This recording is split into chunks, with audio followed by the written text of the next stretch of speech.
Yes, indeed. Welcome, everybody, to the Cover Band Central Wisdom Hour, number 184 for Tuesday, October 18th, 2022. I'm Steve Witchell in New Orleans. And I'm Tony B, coming to you from New Jersey. What's happening? Tony B, the real star of the show. the secret weapon of Cover Band Central. The secret sauce. There it is. Talented Tony. That's me. Oh my goodness. All right. So we are broadcasting live on the Cover Band Central Facebook page, in the Cover Band Central Facebook group, and on the Cover Band Central YouTube channel. And then for you audio listeners, we are broadcasting on the your favorite podcast network. We're out there. All of them.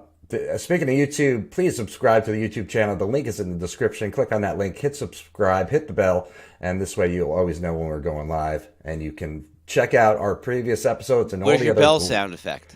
All the other sorry. There you go. I should be ready with that. And I was just Ian, working get on the bell thing over there. I got a guy on it for next week. I was just working on sound effects. I'll tell you about that in a little bit, but so I should know better, and I should have them. Anyway, if you're here watching us live, or even if you're on the replay, come on in and say hello and tell us where you're from. We will say hello back, and we will talk about where you're from if we know anything about it. And we might, you never know. Sometimes we know things. Randy thinks Talented Tony from New Jersey is funny. See? Right off the bat, Tony is the star, man. You got to have some comedy, Steve. Can't all be serious cover band stuff all the time. You got to bring some levity, baby. Levity. And speaking of stars, you can give stars. Steve, speaking of levity, watch, I can levitate. Look. That is impressive. It's my newest trick. It's hard, though. I can only do it for a brief amount of time. You got to charge up beforehand. Yeah, I was fully charged. But speaking of stars, you can give stars during this broadcast as well. That is if you're watching on the Facebook page, that is a digital gift that you can give to us for doing this and showing your love back. We do this all gratis, so if you want to give back some love, that's a way to do it. Give stars, buy them in packs, and throw the packs our way. We love it. Byron Hayes is in Little Rock, Arkansas. What's up, Byron? Justin's in Oklahoma. The Wisdom Horn. What is that? Wisdom Whistle. Wisdom Whistle, sorry. Why would I think well, it kind of sounded like a horn. Well, I had it blocked. Listen, it was like... It's very musical. See, I can play...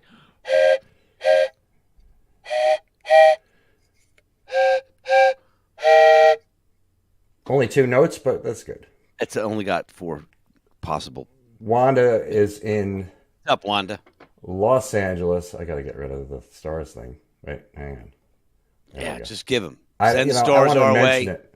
I don't have to have it up there on the whole screen the whole time. Oh, that's a good reminder, Steve, for people to put stars. Justin in Oklahoma with a beautiful family there and his avatar. Rosanna is from Fremantle. Donna is in East Texas. Who else we got? Randy's in Portland, Oregon, via New Jersey. Yeah. And I am in New Orleans via New Jersey. And James is in Kokomo, Indiana, and he's an Ace Frehley fan. I didn't know there was a Kokomo, Indiana. Did you? No. Is that what the Beach Boys were singing about? Maybe. Kokomo, Indiana? So, no, I don't think so. I don't know. You never know. Good question for our audience, though, Steve. If anybody knows that answer, please come forward with it. It's good trivia, yeah. We'd love to know. Yes. Which Kokomo geographical location are Beach Boys musing about in there? I bet you James knows. And they're probably so sick of Kokomo jokes in Kokomo. Yeah.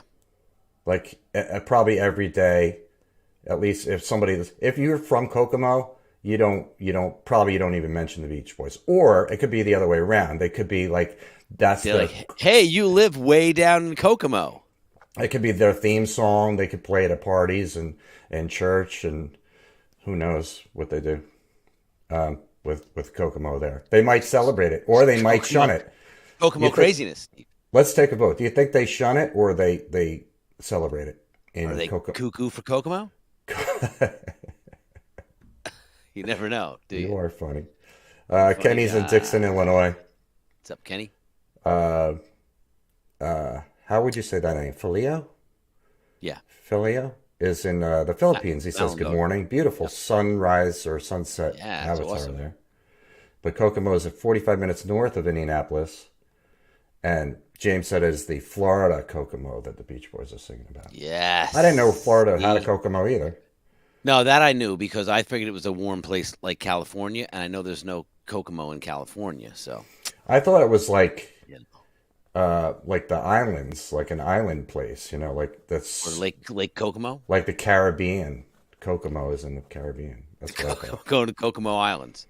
Yeah. You're thinking of the Komodo Islands, which are famous for the Komodo dragon lizards. They are not Kokomo dragons, Steve. They are Komodo dragons. Not to be confused with a kimono, which is a piece of garment that you might wear. So, we've gone through a lot of wisdom here in the past 35 seconds between kimonos, Komodo, and Kokomo. Okay. It's a lot to take in out of the gate. Got that all straightened out. Ernie said, is that Bon Jovi? I don't know. Is he referring to me or you? He's referring to you. No, I think you, because Bon Jovi has the gray hair now. Yeah, that's me. It's Bon Jovi. I'm Johnny. I am the older version of the younger version of Bon Jovi. Just call me JBJ. Even though me and Tony are the same age. Yes, we are. Or approximately the same age. Shirley just said yay, which is a beautiful thing to say. Shirley Tracy. Yay, Steve. Yay. And James informs us that Elwood Haynes, the inventor of motorized automobile, was from Kokomo, the city of firsts. A little unknown trivia there. See? You tune in for some musical wisdom and you find out about the Industrial Revolution. And there might be 26 Kokomos, says James. Yeah, there might be, too. You never know. That would be good to know, Steve. How many Kokomos are there? I don't know. You could probably ask your smart home device. Tell Ian to get on that. All right, I got a guy working on it. We'll get back. Ask the smart home device. I don't have one. I don't have one. Amazon thingy. Tony B, how many Kokomos are there in the United States? Or just in general? There are 32 Kokomos in the United States. 32. Wow, 32. More than we thought. A lot more. Hello, Julie. Julie, hello. Hello, Terry in Pensacola, Florida. Hello, Terry. Just down the road from me. Oh, boy. What a weekend, Tony. Do tell, Steve. What's going on in Steve Land? Well. What do you got? It's new and exciting. So we talked about a week or two ago where I had planned on playing a double. Remember that? There was a sure. Friday. That was the 11 set record breaking double day. Yes. And the record was broken to 12. It was now No. 11 is the record for me. Oh, 11 is the record. Okay. But that was planned. I knew that well ahead of time that was going to happen, so I was able to mentally and physically prepare for the day. And it was one day. It was a Friday, the first day of the weekend. This past weekend on Friday was just the standard one set. By the way, anybody who doesn't know, I play on Bourbon Street in New Orleans, pretty much full time, but currently days, Friday, Saturday, and Sunday at a club called Bourbon Bandstand on Bourbon Street. And so I do 2 to 6:30 and did that Friday. And the Saturday came in, and I usually get there about an hour early. Came in, the club is closed, and most of the rest of the band was there. And the general manager who runs all of the clubs was there, which he normally isn't. And immediately Jason turned to me as I walked in and he said, "Hey, do you want to play tonight too?" And the general manager explained to us that the band that he was supposed to have that night canceled. So he wanted to have a band. And since we're already there, he said, doubled up, double down. Double up, double down. So we did. We played 5 sets during the day and then 6 sets at night, making another 11 sets. Ties the record.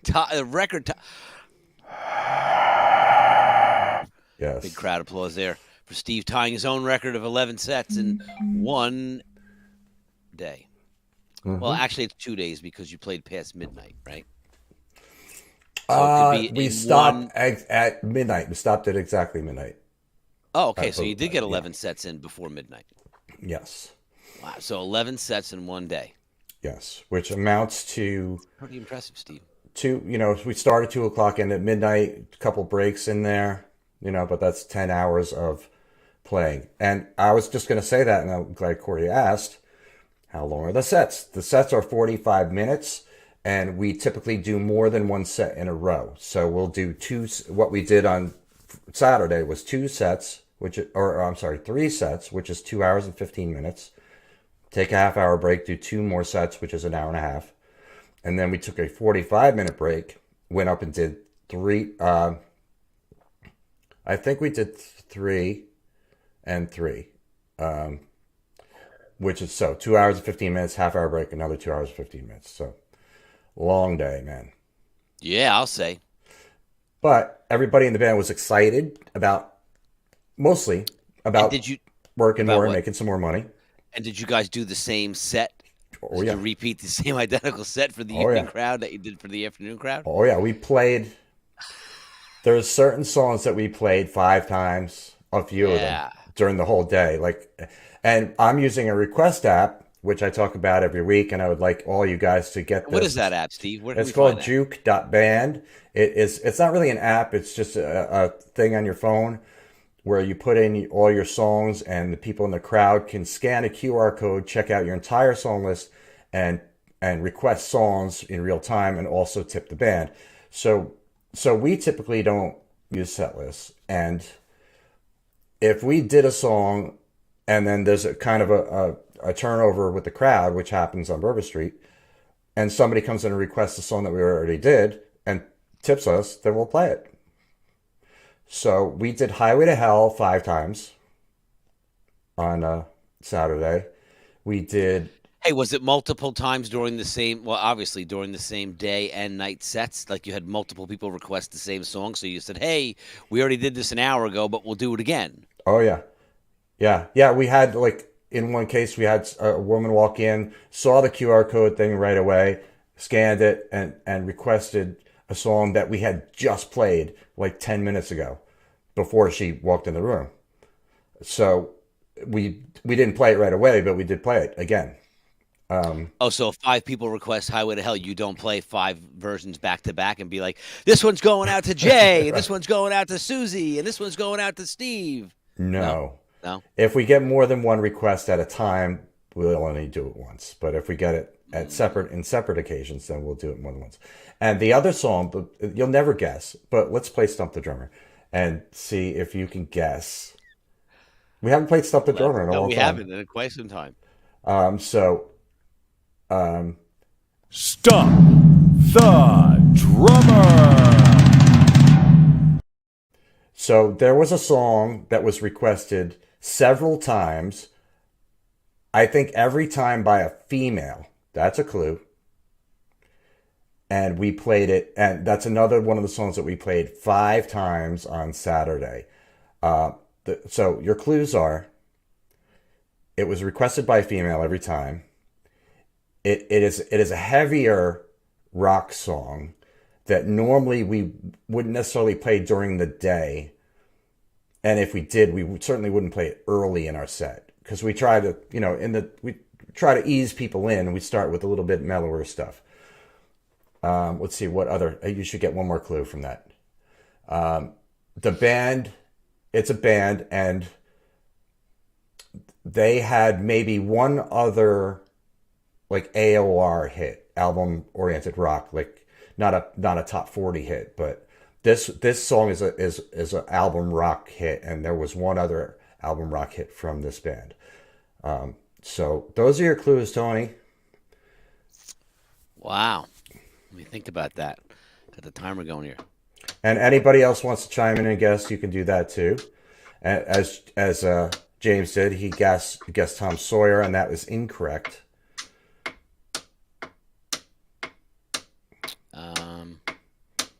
How many guesses do I get? You get 3. I'm going to give you 3 guesses. Okay. Let's say, knowing the type of songs that you do, and being that it's an album-oriented rock, so I'm going to rule out the most popular songs that you would normally do that people would request mentally, and go more into your deep catalog of heavy cuts. It's from let's see. I'm trying to think if I've ever played it with you, and I would say probably not. But it was the band, yeah, this song, of the two songs, I've played both in cover bands, but this one I've played much more. And, it'd be like a song I played with Mad Rabbit, or maybe like, Dog Voices would have played it. No, probably not, because it was a later, I could tell you that too, when it came out. It came out, I would say, late 1990s, early 2000s. Early 2000s, I'm going to go.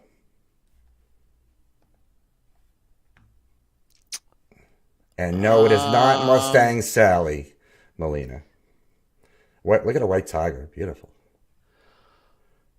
And it's not Beth by Kiss. What's the song? Beautiful Oblivion? That is incorrect. I'm only going to play You've Been Stumped if you get it wrong 3 times. Okay. Not Love Song by James Horner, or by Tesla, although we do play Love Song. We do play that song. All right, I'll give you, with each answer that you guess, I'll give you another clue. Okay. The band's name is 2 words.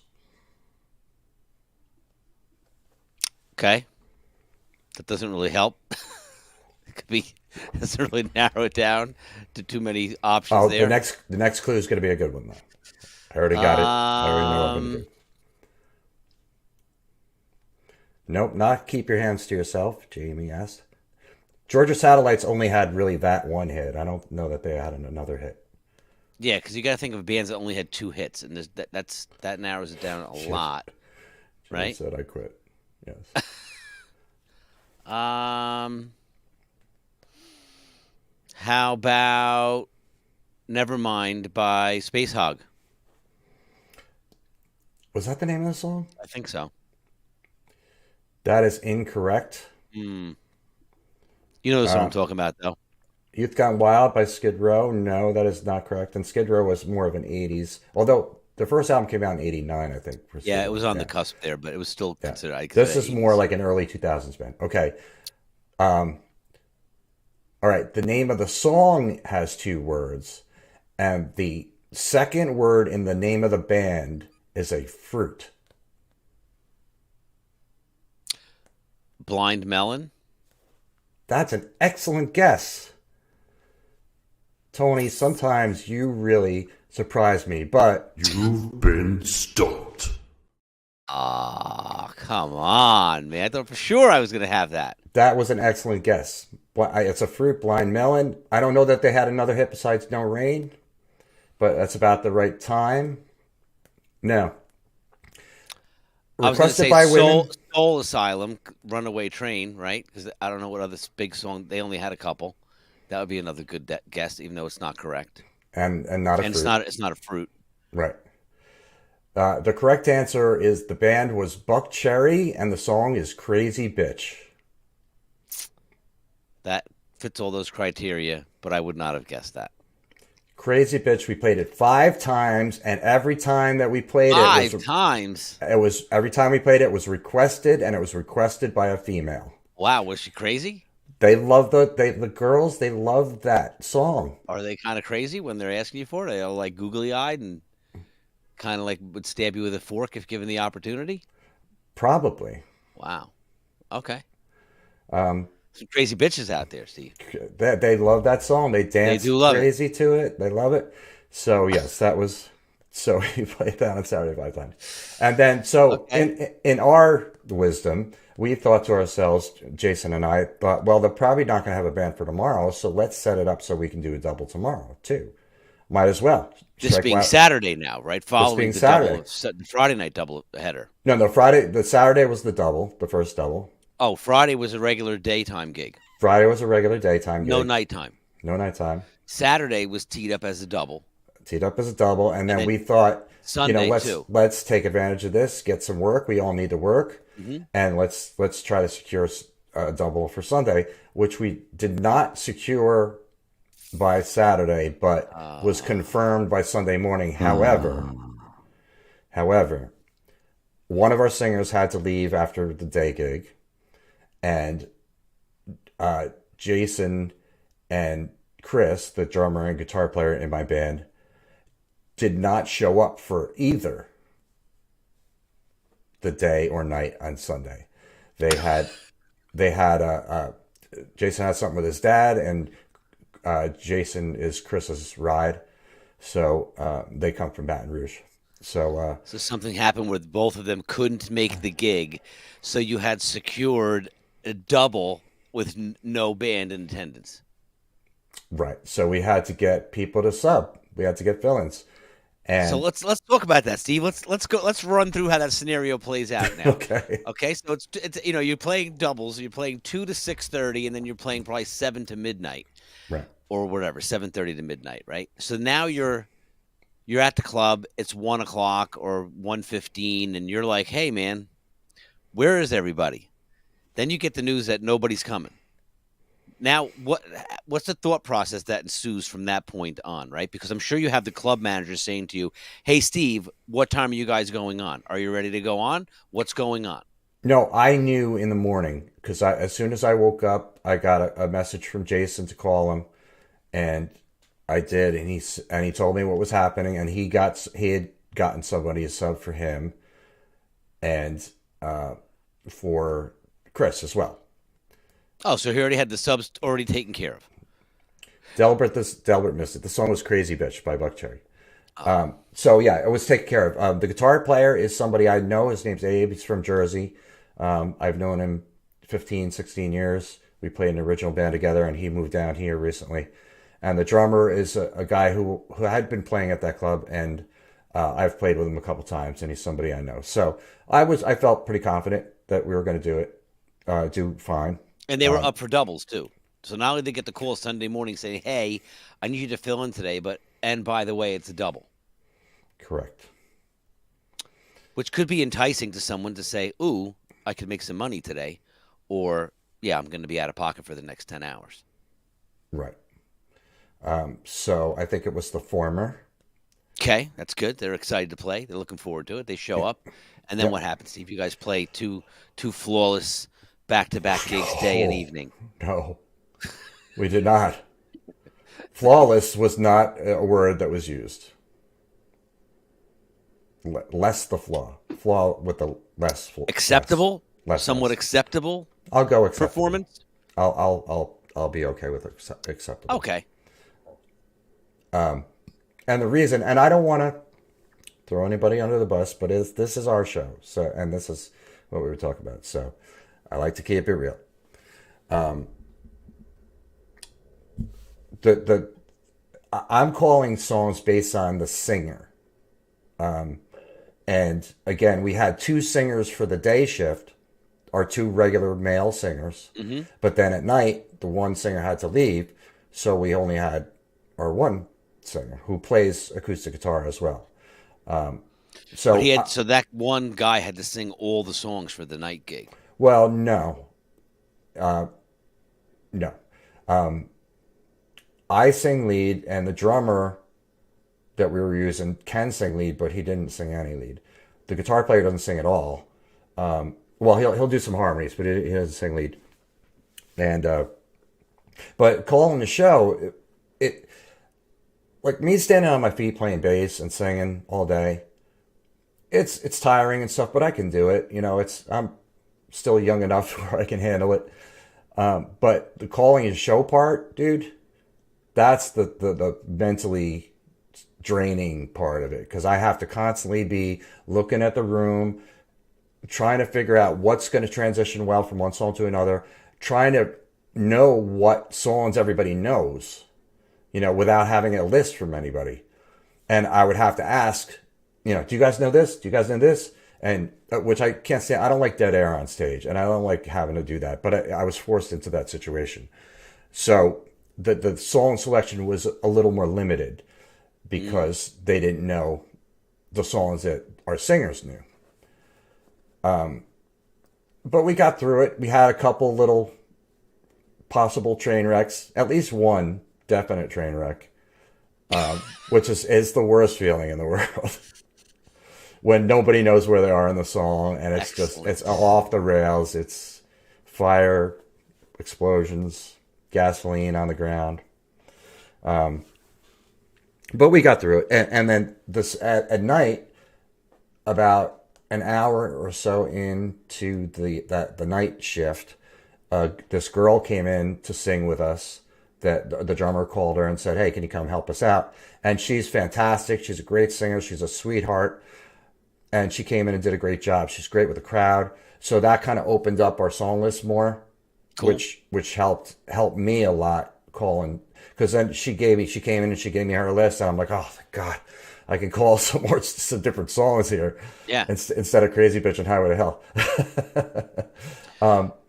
But the audience likes the same 20 songs for 5 hours, Steve. Huh? I said maybe the audience likes to hear the same 20 songs for 5 hours. You never know. But it got slow. It was busier early because there was a home Saints game. Cincinnati Bengals were in town. A lot of people from Cincinnati were here this weekend. A lot of people. They were in the Super Bowl last year, so they got a lot of fans. But at night, the game had ended at like 3:00, and then by 8, 9 o'clock, 10 o'clock, they're all wiped out and they're back to their hotel rooms. Yep. So it got really slow. So we didn't end up doing 6 sets at night. We ended up doing 5, and we were done at 11:15. So still a long day. Yeah, but still, you got it done. Yeah. And so we're going to get into this conversation as it's the topic today. But Jerome said endings are always the toughest, as often the recording fades out, so cover bands have to find their way to end it too. And that is correct. And like segues, and it's always toughest for subs, like Jerome said. Yeah, very much so. Yeah, intros and outros, especially, like you said. Yeah. I mean, if you're the drummer, I think, I guess you would have more of a certain approach. Like, because I think you and most drummers who are pros and have been doing this for a long time know how to steer the song and the band to a part of a song or to the end. Like, you know how to musically cue people that this is going to be the end of the song. Sure. Like, you know how to talk with your drums. Yes, but unless, like, I know the band I play with now, we have made certain endings to songs. So it's not just like we're going to go 2, 3, 4, bam, bam, and end it, Right. There might be a specific ending or a run or, like you said, a segue from one song into the next, So, yeah, occasionally when we have a sub, we just have to be mindful where the guy, like, yeah, I know all the songs on the list, I'm good. But he doesn't know how they end or how they go into one another, right? Or how one might go into the next, Like, we'll always do new Sensation into Bye Bye Love. Ooh. Yeah. 2 great songs to do, by the way. Yes. Are they both the same key? New Sensations in E. What is Bye Bye Love in? I'm not sure. I don't know, but I know the tempo's 116 and the other one's 126. So it's a good jump up. But we usually ended up when it's New Sensation, da da da da da da da da da new da. Right into the next one. That is E. That's right, because I used to play that song. Yeah. Yes. Okay, same So key. things like that, you have to just go over with the guy, and not at the gig when you're like, oh man, we forgot to talk about that. There's no way for me to cue that guy and be like, this is going to be the end, the walk down ending, unless I cue the guy to whisper in his ear what the walk down is, right? Right. And then just watch me for the cue at the beginning. But we had a sub Friday night, and it was the second gig he subbed with us while Joe's on vacation, my regular bass player, and this guy X, and he did great. He played great, and we had a great gig. The room was packed. It was one of those intimate, crowded rooms, but like volume was down, so dynamics were very prominent. So it was a really good gig. But one of the best gigs I've played this year. Cool. That's good to hear. But so X had time probably though to prepare ahead of time. Like he rehearsed with us once to go over all of those things, because we do a couple of medleys that segue into a bunch of different stuff. And like I said, the way we start or stop songs or certain versions of songs, we might do this particular live version from this, whatever. So learn that one, Right. And the nuances of that. Like, we'll do Dirty White Boy by Foreigner, but we do the live version where they're in, I think, Tennessee or someplace, and Tishy's drumming. Oh, nice. So it's got a killer ending with big drum, 15-second drum solo. Don't they play it quite a bit faster than the recording too? They play it live. We played 144 BPM. I don't know what the recording is. It might be a couple of ticks faster, but it's not like Pearl Jam live faster than the record. Right. Yeah, probably not too much with Brian playing drums because he's pretty. Yeah, he's rock more solid. of a he's more of a behind the beat player anyway. So that's awesome. So in this case here, this guitar player did not have any time to prepare, and the drummer pretty much knew all the material. The guitar player not as much, and it's not his fault. He's only been in New Orleans for a few months, and he hasn't played a whole lot. So he hasn't really had. And like if you're from somewhere else besides New Orleans, you're generally, like you guys do, you're generally used to rehearsing with your band before your shows. And that's not a thing that we do here. There's no rehearsals. That's not a thing. You just show up to the gig. Be ready. Right. You show up to the gig and you be ready. Know the song and play it. And it's tough for some people to step into this situation and have to, like, it's trial by fire. So it was it seemed a little challenging for him. But he's great player. But talking about endings, it was funny. And I was just laughing to myself inside while this was happening. There's certain songs that we play where there's a guitar solo at the end of the song to lead out to the song. And then, the song ends. So what my guitar player generally does is he'll play his solo for however long. He extends it a little bit sometimes. He doesn't get too crazy with it. But, he'll play a solo. And then when he's done with the solo, he'll go back to playing the chords of the song, to indicate that, okay, the end is coming. I'm done playing my solo. We can end the song now, to musically communicate to us that that's what's happening.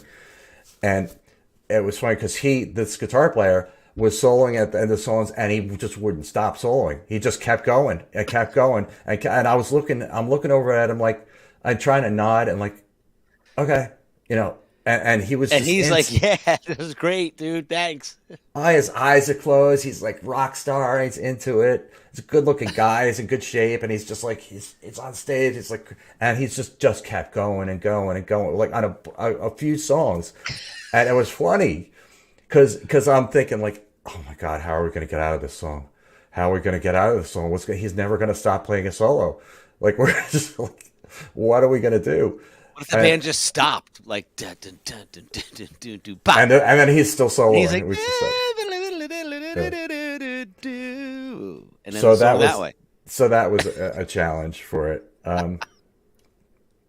That's a good question. Jerome said, in New Orleans, do cover bands make it a point to follow the original arrangement so that subs could come in and sans rehearsal? Yes. With very few exceptions, and like Tony said, they do medleys, and we don't really do medleys, but we do sort of like segues.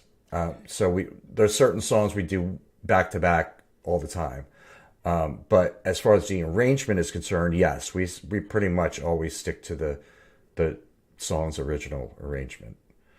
But anyway, the topic I chose, Tony, today, after, we're 34 minutes into this now. Yes. Is, and I stole this from our friends at Gig Gab podcast. Check those guys out if you've never heard their podcast. Those are the guys, it's Paul Kent and Dave Hamilton. And those guys are kind of the reason that I got the idea for Tony and I to start this thing. And because they had me on it as a guest, I want to say 5 or 6 years ago now, maybe 4 or 5. When I had when Cover Band Central really just started kind of taking off, and I was like, and I enjoyed it, and I thought, man, I'd like to do a podcast too. But one of their credos is always be performing. They say that all the time. So I kind of stole that idea for this topic today and said, always be learning. And took that from this experience this weekend and from what I'm going through now, because I'm starting a new gig in 2 weeks. I'll be playing at Fat Cats with a band called Rockbox on Friday, Saturday, and Sunday nights. And I'm also, Tony, going to be probably doing doubles and playing at Bandstand with Jason on 2 of the 3 days. So every week. Wow. So look at now, that. I'm going to break the record because Rockbox on Saturday does 8 sets, so I'll be doing 5 and then 8. Wow, so you might actually do 13. 13 sets and break the record even yet again. That's not even might. 13 sets of 45 minutes. That's a lot of music, man. It really is. But, what's interesting, Steve, is if we go back a few episodes, maybe episode 177 or 174, somewhere in that vicinity, I would think, we talked about, oh, man, yeah, like, you don't have any gigs on Bourbon Street right now. And it's okay. And I said to you, it's not going to last that long. And you're like, I don't know. I said, dude, it's going to, it's going to happen. My crystal ball is telling me you're going to be very busy. And here we are now. Even a few weeks ago, I got this day gig, which turned into now doubles with days and nights. And now you got another gig at night. So you'll be doing a day gig across the street from the place you'll be playing that night, 2 of the 3 nights out of the week. So you'll be very busy Friday, Saturday, and Sunday. You're going to be very well rest. Need some rest to come Monday. I am. You better be well rested by Friday morning when you wake up. You better be ready to go, man. But thank you to your balls, your crystal balls. Yep. For seeing this in the future. And yes, I'm going to have to really discipline myself physically to get enough rest, to get enough, eat properly and be prepared for that. And I have a bunch of songs. Yeah, so all kidding aside, right? So mentally prepared, you got to be prepared musically, right? Exactly. You got a whole bunch of songs that I got to either learn or go over here. Yeah. And then you got to eat properly and get good rest and be ready to bring it, because it's one thing to play for 3 or 4 hours, and even from a drummer's perspective of like, if we're playing a gig where I'm really bringing it, like at the end of I could keep going, but I definitely feel like I'm starting to get fatigued, like my solo is much better at the end of the second set than it is at the end of the night. Hey, Jason. I mean? Yes. Yeah, well, as a drummer, it's got to be way more taxing, I would think, because drums are such a physical instrument. It is, but you pace yourself, and that's why I said depending on how hard you're playing, or, you catch yourself, right? If you can't hear yourself, sometimes you'll overplay just to compensate for it so you feel like you can hear yourself. But, if you have a good mix on stage and you can hear yourself, then you'll be less prone to overplaying volume-wise, because you'll think that the audience is hearing what you're hearing. Right. As opposed to vice versa. It might be blazing loud out front, but your monitor is not really full. So you feel like, I don't know if you've ever done that too. Sometimes you play outdoors if you don't have a good monitor, and it just seems like when you hit the snare, it escapes into the air and has no presence or volume. Unlike inside where, you just tap it and it's like, wow, it's blowing the room out, Right. You could be outside like hitting it as hard as you can. It doesn't feel like you're getting anything out of it. So that's a good lesson to be learned. Always learning. Yes. When you play, right? Always don't be learning. Deceived and play harder than you have to. Yes. So I thought of that because I'm learning songs and all that the examples you just gave to, and the position that this guitar player was in, because nobody had given him a song list for this band, and there was no reason to. We didn't know he was going to be playing with us. But I mean, if you're in the mindset of kind of always learning, regardless of whether you have something to learn it for, something specific, then the specific thing to learn it for will show itself when you have this stuff learned. And so it's kind of about having that mindset of you always want to learn some new stuff. You always want to be proactive. If that's something you want to do, if that's something you want to play, if you want to play in bands, you want to play with different bands, and you want to play often, then it's going to be in your best interest to know as much material as you possibly can. You can never know enough. But if you know a lot, you're going to get work. And that's what I said to him. It's not always about ability, although he is a great guitar player. It's about knowing songs, because that's what gets you through the gig. Yeah, do you know this song? We could do it. Okay. I could be Protege, next greatest guitar player in the world, and I know 5 of the 100 songs that you have to play. And Johnny Protege over there, who's half as good as I am, but knows those 100 songs, is going to be killing it. He's got the gig, no doubt. He's getting the gig because that's You all should that. Go ahead. you should publish a list of the top 100 songs that every New Orleans musician should know. Well, I did a list of the top 50 classic rock songs, and I did No, that years ago. like 100 songs. Like, hey, Steve, I'm moving down to New Orleans next month, and I want to get work. What songs do I need to know so that I could walk into any situation and be successful? Yeah, if it's a rock band, I could do that. Yeah. I could do that. Because would you say primarily on Bourbon Street, it's mainly rock bands? Most of the guys you'll pull subs from are from, are they more prevalent in the rock bands versus the more avant-garde or the jazz guys or, There's everything, really. I'm just more associated with the rock bands since that's what I do. And so I know most of those people. And there's like, let's see, 1, 2, 3, 4, 5, 6, 7, probably about 7 clubs on Bourbon Street that generally feature rock bands. And there's a ton of other clubs there that have like and 2 a day. So would you say there's like 15 rock bands that play the circuit down there? No, I wouldn't say that there's that many. Because like Crazy Corner, where I used to play during the day, they have a Cajun like Mozzico band, and then at night they have a rock band. Okay. But sometimes they have R&B bands too, and that's what they were doing at Bandstand, where I'm currently playing at night on the weekends. They put in an R&B band, which I heard did really well, but I guess for some reason they couldn't keep doing it. So I don't know. But that's a good idea, Tony, to put together that list for the Absolutely. rock players. Yeah. And I would have to consider it's really about the vocals, who knows what songs. So I would have to put in male vocal songs and female vocal songs too. Now, Steve, when those singers show up and they don't know what songs they might or may not be singing, do they have a tablet with them, and do they need a way to mount that tablet, perhaps? Wow, what an excellent question, Tony. Just a thought. You said singers. I mean, it's a lot of words to remember. You're the best.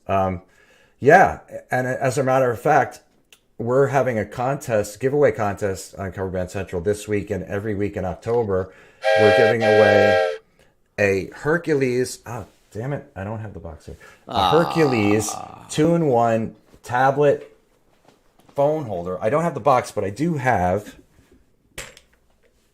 the tablet phone holder on a mic stand here. This is what it looks like. Wow. Look at this. It looks That's like pretty professional looking, man. It's super sturdy. And you can expand this all the way out here so you can fit any tablet and fit your phone in there. Bring a dinner tray from home and you want to. You could put a dinner tray. You could lay it flat. Yeah. Like this. That's what I mean. Put some hot dogs on it. Pigs in a blanket. Drinks. There you go. I didn't even think of that, but that's a great idea. There you go. Lay it flat and put a little. And if you're really good, you could line up like bottles. Like you could line up beers on it down the center there on that beam. That would take some real talent. It would, but it's expandable, so you could tighten it up so that it kind of clamps them together, Steve. Right. So we're giving one of these away each week, and in order to win that, you go to coverbandcentral.com/contest and enter, and you could be the winner. There's been 2 winners already. Woo! We have 2 more to give away this month. So, and then 4 more next month, Steve. Every week we're giving stuff away here. Every week for the rest of the year. Hercules stuff. Hercules is the best company for stands, for things like this, phone holders. Look at this. It looks like a person. Like, wait. If I want to draw a little nose. Sidekick. You draw a little smiley face. Little nose and mouth on this guy. Like a praying mantis head. It does. What should we name him? Let's name him Manny. Manny. Okay. Manny the Mantis. Well, Hercules Manny. Anyway, coverbandcentral.com/contest, and you can win one of those. It's free to enter. Own praying mantis head thing. Yeah, and you can name him whatever you want. You don't have to name him Manny.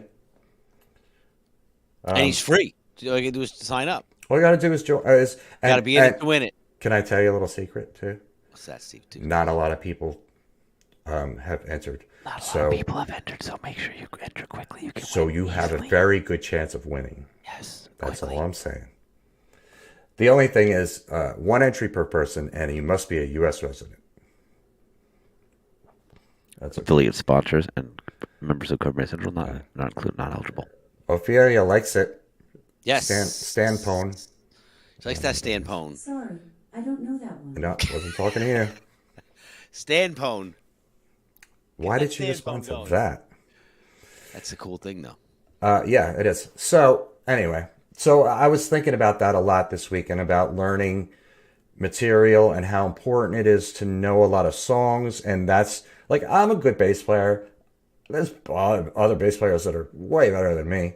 But I know a lot of songs. I know a lot of songs. And I can kind of learn songs on the fly too. It's a little bit easier with bass than it is maybe with guitar, and certainly with vocals if you don't know the words. But I have a lot of songs in my head, so even if I never played it on bass, if I've heard it and I'm familiar with the structure of the song and I know what the key is, I can generally figure it out on the fly. But I know a shit ton of songs, so that's one of the reasons I get a lot of work, and because I can sing a little bit too. That's the other portion of it, right? If you can sing, you've just doubled your ability to get work, right? Because you'll be called in a bind for a sub, right? But if you want to get a more permanent gig, and they're looking at, this guy that plays an instrument that doesn't sing at all, or a guy that plays his instrument and can sing backing vocal, versus a guy that can play his instrument or gal and can sing lead proficiently. That's a huge, because the guy, the musician that can also sing lead or background, can do that proficiently. They add a whole another element to the band. Because how many times have you seen a great band with like mediocre vocals, or, there's 5 people in the band and only 2 people are singing. So you got 3 other people and the band sounds tight and they're killing it. But then you see another band that out of 5 people, 4 people are singing. And you're like, wow, opens up a whole different range of songs you can do, right? And if you have, good background singer, it adds, so much depth to the vocals. Yeah, and you will get work if you can sing, and you can play with proficiency, and you know a lot of songs. You will get work, guaranteed. You're in, man. Pack it up and fly. Head south. Head east, head west, wherever you're coming from. Let's go. Right. Yeah. If you're looking for a band, even if you're not in a band and you're looking for a band, sharpen up those things, work on your vocals, and you don't have to be a great singer. Just hit pitch and know the words. Yeah. That's it. Know the songs. Learn more songs. Always learn songs. And that's a good exercise if you want to challenge yourself. Like, I know you're a big fan of doing things like that for yourself, where you stay disciplined, you get into a habit of a certain thing, and you help grow that talent, that skill, that knowledge, whatever it is for you that you're looking to do, whatever that passion is. If you have this passion for music and for playing in bands, that's a really excellent exercise and challenge for yourself. Like, I'm going to learn 1 new song a day, or if that's too much, 1 new song a week, or whatever, anything, as long as you're moving forward. And you say this all the time, as long as you're taking steps in that sort of direction, then eventually you're going to look back 6 months ago, 6 months, and say, oh, I just learned 26 new songs, or I learned, however many new songs. And, like you talk about it with working out and things like that. Yeah, even if it's 2 songs, it's 2 more that you know that you didn't know previously. And the 6 months is going to pass, right? So you either have 6 months of progress, or you have 6 months of excuses or non-discipline, and I'll get to it. And, before you know it, like you said, the time goes by and you look back and say, man, had I really stayed the course and been really disciplined and dedicated to X, 2 years ago, I would be, exponentially better, or whatever, more proficient, or in better shape, or better rested, or whatever it might be that you're trying to pursue. Or I would know, in 2 years' time, I could have learned, 20 songs or 50 songs, if you really put your mind to it, right? Time's going to go by whether we do something about it or not. So, It's hard to stay disciplined and it's hard to stay focused, but yeah, once you've done it and you get through a couple of cycles where it's 3 months or 4 months or even a month of doing something, it has a cyclic effect on it where it bolsters your progress, right? You feel good about what you've done so far, so you want to keep doing it. The hardest thing is to actually get started, but once you're a couple of months into something and you actually see the results, like, wow, my left foot was really, not proficient and it was lagging way behind my right foot, from a bass drum perspective, we'll say, and I wanted to get my double bass chops up. All of a sudden, after a couple of months of practicing some dedicated exercises, I've had students come back to me who are like, it's night and day difference. Like, their confidence level increases. They wonder why I didn't do this sooner. And, had I only realized if I had dedicated, 4 months of time, it's like working out, right? Like, everyone gets engaged with working out and exercising, but then after like a month or a month and a half or 2 months, something might happen and it wanes or they get away from it, right when they would start to see results. But the people that stick with it at like the 6-month mark, that's when people start saying like, hey man, did you lose weight or are you working out? Like, it's a noticeable physical difference in your appearance, right? Mm-hmm. And it's only because of that repetitive, constant discipline of doing something with some consistency, right? And again, you got to start slow and then build up into it. But like you said, Steve, no matter what it is that you pursue, if you put the time and effort into it, you're going to get better at it. Yeah. And if you want to play in bands, cover bands, that would be my number one piece of advice. Learn as many songs as you can.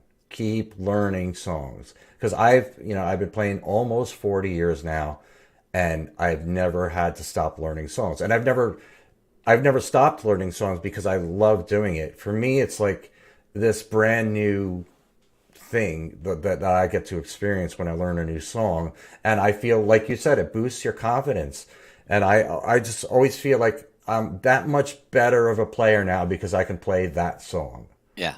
Even if it's not a difficult song, it's just like, I just feel good about myself. Like, oh yeah, I know that song. Whereas before I knew I didn't know it. I was aware of the song, but I didn't know it. Now I know it. Now I have some insight to the song. Now I'm inside it. I can enjoy it and spread it and not be stressed about faking your way through it because you kind of know it. Like, you own it. Now you can have fun with it. Yes. Right? Now you can enjoy it and have fun with it instead of being hesitant about it. What's up, Jamie? Hey, Jamie, what's happening? Thanks for joining us. So good stuff. I remember, I always think back to when I first started playing bass, and I didn't have a particular reason to learn songs. I didn't have a band. I didn't have I wouldn't get paid. I was 15 years old. I didn't have gigs. I didn't have anything. I just loved learning songs. It was fun for me. And there's certain songs that I learned when I was 15 years old that I still play today. On Bourbon Street. And what were some of the first songs, as we wrap up here, what are the first like 5 songs that you had to learn as a kid that you can remember? I remember the very first one that I learned, and it's not an easy song. And I learned it by when I first started playing bass, I got a bass and I started taking lessons right away, private lessons. And the first song that I asked the teacher to show me was Livin' Lovin' Maid by Led Zeppelin. And that's not an easy song on bass. It's still like, even if I play it today, it's still like, okay, it's not an easy bass line. It's moving around. There's stuff going on. I doubt I played it right. I doubt I played it well, but I learned enough where I could sit with a record and play and get through it and not make too many mistakes. That was the very first song that I learned. And after that, I wish I kept my book. I had a manuscript book, dude, that I used, that I brought with me to lessons, and he would chart out the songs. I might have it somewhere. I hope I do, because it's got all this. I remember there was a couple. Red Barchetta was one that I learned early. Yep. Because I loved Rush. Definitely some Iron Maiden early, because I was a big fan of Maiden. Gosh, how about you? Do you know what songs you learned in the beginning? Yeah, I can remember early on, even before I took lessons, the very first thing I figured out on my own was the fills to YYZ. That's the first thing? That's the first thing. And I had the tape player, and I kept rewinding it and listening to it. Then I had it on record player, and I was slowing down the vinyl. And then Dance the Night Away by Van Halen. Show Your Love by Van Halen. Styx. Babe? No. It was... Mr. Roboto? No. Dun, dun, dun, dun, dun, dun, Renegade. dun, dun, dun, dun, dun. No, it was like Blue Collar Man. No. Keep Come going. Sail Away. Nope. No, it was like Tommy or I don't know. I could find it while we're talking. But yeah, that was it. And then Holy Diver, Dio. That was an early on one. I remember hearing that and being like, "Wow, it's great." I got to play that. And then once I got the album, I played that, and then I got a Metal Church album. Remember Metal Church? Ooh, yeah. Beyond the Black and all those that whole album, which was great. And it's funny. I bought that album on a whim because it was in like the $2 tape rack at Sam Goody back in the day, and it had Highway Star on it by Deep Purple, but it was a cover by Metal Church. Right. Then I bought the Metal Church album and heard the song Metal Church, and I was like, wow, this is really cool. And then I learned that. And then, like I said, Maiden Live After Death. I played that album I got into a Maiden phase for a while where I played that. Slave. That was great. Nico McBrain on Live After Death. Power Slave album we used to play top to bottom. Then, in later years, like I said, the Dio album, Exit Stage Left, we used to play top to bottom after school. We used to have concerts. I had a whole PA in my house, and I had a giant drum set. It was all mic'd up. And, if I was smart, I would have charged admission because I would have had like 20 or 30 kids at my parents' house every day after school just played through albums. It was like a party. It was like a big party at my house every day after school. I love it. Yeah. So you were the cool kid awesome. that everybody came to your house. Set. Yes, correct. And then we'd ride dirt bikes out back and have Roman candle fights. My house was the Wild West house that we had all kinds of hijinks going on. That's cool. See, that's why everybody likes you, Tony. I was never the cool kid, but you were the cool kid. I wasn't cool, but I burned people with Roman candles, and maybe that made me cooler. There you go. So, I mean, just another story. When you said Metal Church, you reminded me of this thing. I don't know why it reminded me of this, but this happened this weekend. And so I play in New Orleans, very a popular city where people come to visit a lot. And you see people that you never in your wildest dreams would have thought you'd see or meet or whatever. So we're playing this was Saturday during the day. And I look over to my right, stage right, and on the side of the stage, there's this dude standing there. Mario Andretti? No, his dude standing there. He's got long, dark hair and tattoos, and he looks older. He looks probably maybe 60, late 50s, 60. And he's standing next to a girl, and she looks a little younger, and they're just watching us. And I see him watching Jason, my drummer, and kind of like miming some of the parts. So I'm thinking, okay, this guy's a drummer. He looks like a musician, and okay, he's a drummer. So then a song ended, and then Jason or somebody, like started talking to the girl, like who is this guy? Like who what band is he in? And she's like, Pretty Boy Floyd, and we're like, and I couldn't tell you a Pretty Boy Floyd song. Although if I heard it, I probably would know one. But I know that they were, kind of a popular 80s glam rock band.